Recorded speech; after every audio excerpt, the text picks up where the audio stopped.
Informasi selanjutnya datang dari Brigjen Endar Priantoro yang melaporkan Ketua KPK Firly Bahuri dan Sekjen KPK Cahya Harefa ke Ombudsman Republik Indonesia. Laporan ini terkait dugaan maladministrasi soal pencopotan dirinya sebagai Direktur Penyidikan KPK.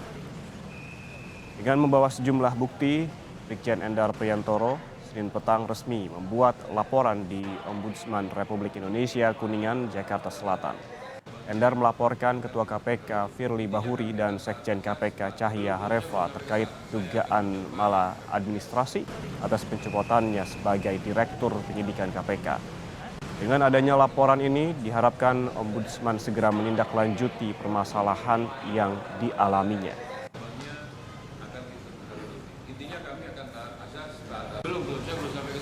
Dalam SK tersebut ada dugaan maladministrasi serta penyalahgunaan kewenangan dari para pihak terkait di lingkungan KPK.